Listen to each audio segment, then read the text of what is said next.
Bapak, Ibu, dan saudara-saudara sekalian, sebentar lagi Lebaran. Namun, karena masih dalam suasana pandemi, pemerintah melarang mudik untuk keselamatan kita bersama. Nah, untuk Bapak, Ibu, dan saudara-saudara yang rindu kuliner khas daerah atau yang biasanya mudik membawa oleh-oleh, tidak perlu ragu untuk memesannya secara online. Yang rindu makan gudeg Jogja, bandeng Semarang, siomay Bandung, empek-empek Palembang, bipang Ambawang dari Kalimantan, dan lain-lainnya, tinggal pesan dan makanan kesukaan akan diantar sampai ke rumah.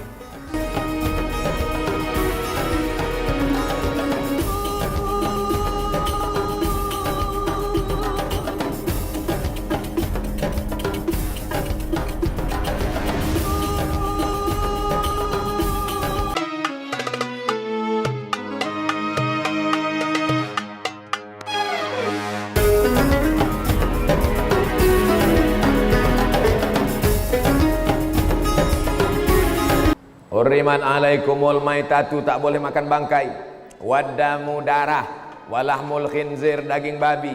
Kenapa babi tak boleh? Kalau memang babi tak boleh, kenapa diciptakan Allah SWT? Ini orang yang ngomong gini otaknya sungsang. Kata dia semua yang diciptakan Allah ini baik. Sama macam guru di sekolah. Siapakah presiden Amerika? A. Hashimoto, B. Abdul Somad, C. Obama, D. Jawaban yang benar 1 apa 3? 1. Yang salah berapa? 3. Kenapa dikasihnya ada salah ada benar? Untuk ngetes murid supaya tahu mana yang pandai, mana yang blok. Itu gunanya. Begitu juga Allah kasih. Ini halal, ini tak halal. Kira-kira kalau ditengok mana yang banyak, yang halal apa yang tak halal? Anak kambing berapa paling banyak? 2. Anak babi? 13. Makanya angka 13 itu angka sial. Kenapa angka 13 itu angka sial? Anak babi 13, puting susunya 12. Yang ke-13 itu tak tahu mau menyusu kemana, makanya disebut sial. Sekali lahir, keluar 13. Anak kambing 2 cuma. Makanya orang-orang tua kadang kalau dibukanya kepala anaknya tengok, tengoknya ada 2. Cocok kau merah kambing itu. Di Tanjung Balai Karimun ada begitu? Entah apa hubungannya. Saya khawatirnya pas dibuka tengok 13. Cocok kau merah babi gitu.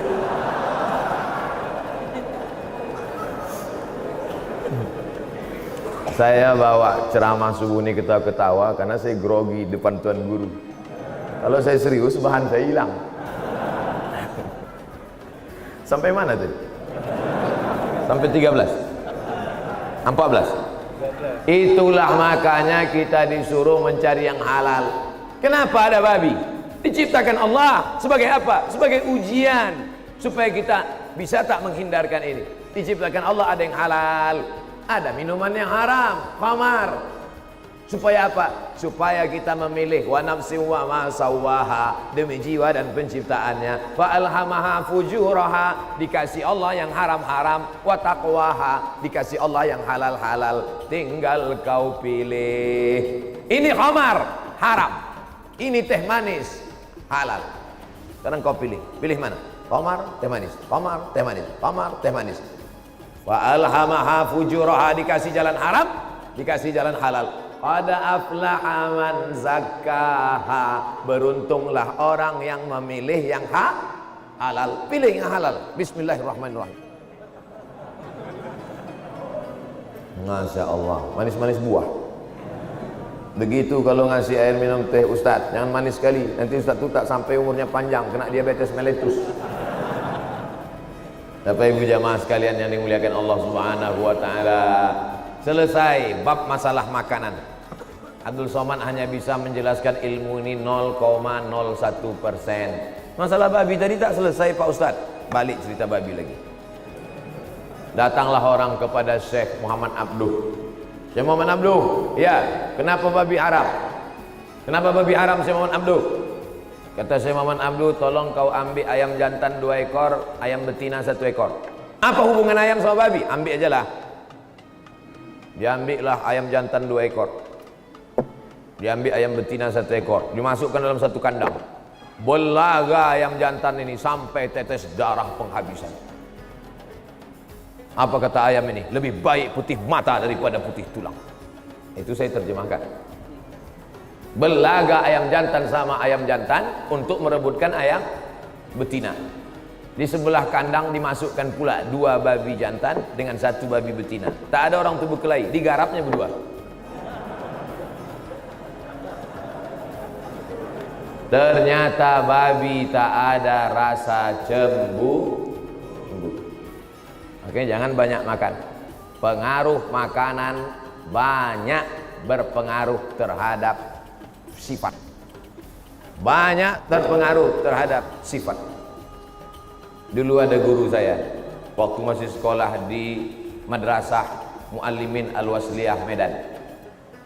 Ingat betul saya penjelasannya, udah meninggal. Namanya Ustadz Hafiz Yazid, sahabat dari Al-Mukarram Tuan Guru Syekh Abdul Wahab Senambela di Mustafawiyah Purba. Apa kata dia? Murid-murid sekalian, ya Tuan Guru, jangan kalian makan anjing. Kenapa gitu? Karena berpengaruh makanan ini terhadap sifat. Kenapa gitu? Kita kalau di klekson, ten-ten, kambing juga lah klekson kambing, ten-ten, pasti lari kan? Kalau anjing enggak, ten-ten, nengok dia ke belakang.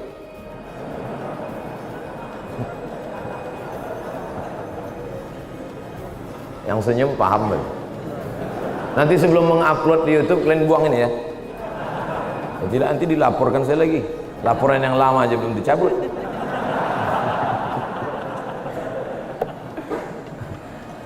Begitulah pengaruh makanan. Makanya diharamkan memakan yang kotor-kotor. Wa harrama alaikumul khaba'is. Diharamkan bagi kamu makan yang kotor-kotor, yang menjijikkan, karena faktor makanan berpengaruh kepada kepribadian. Maka kita haram memakan binatang buas. Ada binatang buas dimakan orang Islam? Mana ada? Yang berkuku tajam tak boleh, yang bertaring tak boleh. Supaya apa? Supaya jangan mencakar-cakar. Ini dimakan kucing garong. Habislah, mencakar aja bawaannya. Semua yang berkaki 4 halal dimakan, kecuali meja, itu pun karena keras.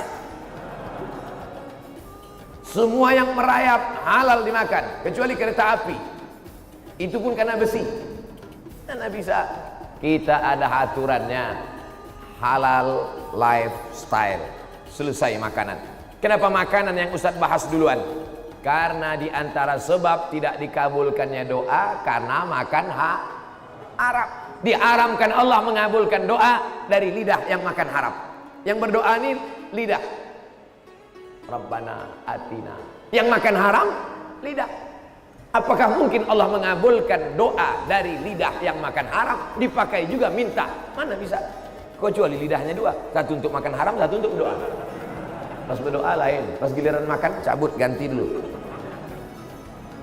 Jangan makan haram.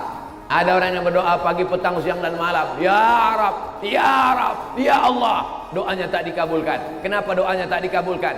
4 sebab. Mat'amuhu haram, makanannya haram. Malbasuhu haram, minumannya haram. Masrabuhu haram, minumannya haram. Malbasuhu haram, pakaiannya haram. Wa ghudhiya bil haram, disuapkan makanan Ini pertanyaan dari Singapura, dari Ibu Yesi Gusmita dari Singapura. Assalamualaikum Ustaz. Waalaikumsalam warahmatullahi wabarakatuh. Bagaimana keadaan di luar negeri yang terindikasi menyentuh babi, tapi agak kesusahan mendapatkan tanah suci? Oh jelas, harus ke Mekah gitu kan? Baik. Ya. Atau setiap saat harus disucikan pakai tanah setelah tersentuh. Bagaimanakah puasa dan salatnya? Terima kasih atau sia-sia, diterima atau sia-sia? Jadi bagaimana status seseorang yang menyentuh babi? Ini dulu yang pertama. Lalu terkait dengan salatnya. Kalau dia salat atau dia puasa, apakah sah puasanya atau tidak? Baik. Kita keluarkan dulu ayat-ayat terkait dengan hewan yang dimaksudkan. Kita ambil 3 saja lah untuk memudahkan. Ada beberapa ayat di Quran. Pertama, kalimat ini pertama kali disebutkan di Quran surah kedua Al-Baqarah ayat 183, posisi paling kiri di pertengahan. Indama harama alaikumul maytata waddama wa lahmal khinzir. Quran surah kedua ayat 173. Nah, ini di mushaf standar di sebelah sini posisinya. Kemudian kedua di Quran surah ke-5 Al-Maidah ayat ketiga, posisi paling kanan pojok sebelah atas. Ya. Hurrimat 'alaikumul maitatu waddamu wa lahmul khinzir. Ini. Dan yang ketiga bisa ditemukan juga di Quran surah ke-6 tadi dibacakan di Imam Maghrib kita, tapi belum sampai ke ayat ini, ayat 145. Posisi paling kanan di pertengahan. Baik. Pertama, sepakat seluruh ulama bahwa hukum babi itu dihukumi haram. Jelas ya? Dihukumi haram. Ingat babinya gitu kan? Dihukumi haram. Baik memakannya ataupun al-intifa' bihi. Ya, menggunakannya untuk kemanfaatan tertentu. Baik memakannya secara langsung atau menggunakan bagian dari babi, baik minyaknya ataupun misalnya lemaknya atau kulitnya untuk dimanfaatkan dalam hal tertentu. Dulu pernah ada yang menggunakan minyak babi atau lemak babi untuk menjadikan pelumas, cat untuk membuat perahu itu, ya dihaluskan dengan itu. Ya, jadi semua perangkat yang melekat kepada babi maka disifati haram, baik memakannya ataupun penggunaan pemanfaatannya. Sepakat sampai sini? Baik. Sedang status babinya sendiri tidak disebutkan kemudian. Ya, tidak disebutkan apakah dia dalam keadaan suci atau najis. Baik, babinya memang haram. Ya, tapi apakah setiap yang haram itu statusnya berawal suci atau sudah najis pada awalnya? Misal, kita beri contoh misalnya, darah haram tidak?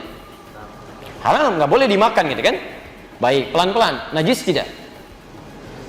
Kalau tidak tahu katakan, Allahu a'lam. Hati-hati, ya hati-hati. Kalau najis itu artinya kalau kemudian melekat pada diri Anda atau pada badan Anda, maka najis mesti dibersihkan, nggak bisa dipakai ibadah. Nah, sekarang cek, lihat, cek. Kalau darah melekat pada pakaian, bisa nggak dipakai sholat? Tidak, kan najis mesti dibersihkan, kecuali yang tidak ketahuan, kan? Dibersihkan dulu, baru kemudian dengan itu Anda gunakan sholat dengan pakaian yang bersih dari situ. Ya, jelas di sini. Baik, air pipis misalnya, ya anak yang sudah mulai makan, najis tidak? Najis, ya minumnya haram tidak? Halo, haram tidak? Haram sepanjang ada minuman yang baik-baik. Anda ada sirup, minum minuman kencing misalnya kan, ada gunanya di situ. Taib, baik ketika melekat pada pakaian Anda mesti dicuci dulu karena najis. Jelas ya? Melekat pada tangan Anda, cuci dulu karena najis di sini. Nah, sekarang babi itu statusnya najis atau suci dia. Jadi suci hewannya, cuma haram menggunakan dan makannya. Kalau statusnya suci dia, berarti dipegang masih boleh. Jelas ya? Tapi dimakan tidak, digunakan tidak. Uang haram, haram nggak digunakan? Haram, dipegang boleh nggak? Boleh. Haram nih, masya Allah, gitu kan? Tidak, Anda pegang silakan aja, nggak ada masalah. Tapi digunakan nggak boleh. Uang hasil korupsi sita oleh negara, simpan sampaikan. Begitu sudah halal kembali, baru digunakan. Tapi sepanjang haram disimpan sebagai bukti sitaan di situ. Jelas sampai sini? Baik, hati-hati ya, pelan-pelan di sini. Nah, sekarang status babi ini bagaimana? Maka Imam Malik mengatakan, cuma Imam Malik. Beliau mengatakan bahwa status babi ini hewannya sih suci, tohir. Cuman hukum penggunaan dan makannya haram. Jadi kalau Anda misalnya dalam konteks ini menyentuh babi sepanjang dia bukan bangkai. Kalau bangkai sepakat di sini. Sepakat dia najis dan haram. Kalau bangkai. Ini babi hidup ya, babi hidup. Misal ada orang tersentuh, ya bukan sengaja menyentuh. Kalau sengaja menyentuh, ini nggak ada kerjaan juga gitu kan. Baik, misal tersentuh oleh dirinya gitu kan. Kalau pendapat Imam Malik itu dia tidak najis, walaupun hewannya haram. Pendapat Imam Malik. Tapi mazhab yang lainnya, 3 mazhab yang lainnya, baik itu Abu Hanifah dan Imam Asy-Syafi'i dengan Syafi'iyahnya, Imam Ahmad bin Hanbal dengan Hanbalinya, mengatakan babi itu tidak hanya haram tapi najis. Paham di sini? Najis. Artinya kalau itu disentuh atau tersentuh tetap terus dibersihkan dulu, dicuci. Paham di sini? Cuci seperti tadi air pipis yang dicuci, seperti darah yang dicuci, baru kemudian menjadi suci kembali. Tapi persoalannya, apakah najisnya mukhaffafah, ringan, atau mughalladhah, berat? Kalau najisnya berat, mughalladzah, dikiaskan kepada liur anjing. Ingat, bukan anjing ya, berbeda. Ada liur anjing, ada anjing. Kalau anjing itu anjingnya, kalau liur cuma liurnya. Yang najis pada anjing apa ya? Liurnya. Jadi boleh nggak megang anjing? Kalau tidak tahu katakan. Baik. Yang najis pada anjing apa ya? Liurnya. Boleh nggak megang anjing? Baik. Awas, hati-hati. Kata Imam Malik, kalau megang anjingnya nggak apa-apa. Tapi kalau kena liurnya itu yang dicuci. Salah satunya menggunakan tanah. Tapi kata Imam Syafi'i, cerdas sih kata beliau. Anda tidak tahu kapan anjing menjilat tubuhnya. Jelas ya? Kapan anjing menjilat tubuhnya. Jadi ketika anjing menjilat tubuhnya, Anda nggak bisa memastikan di sebelah mana. Makanya untuk berhati-hati kata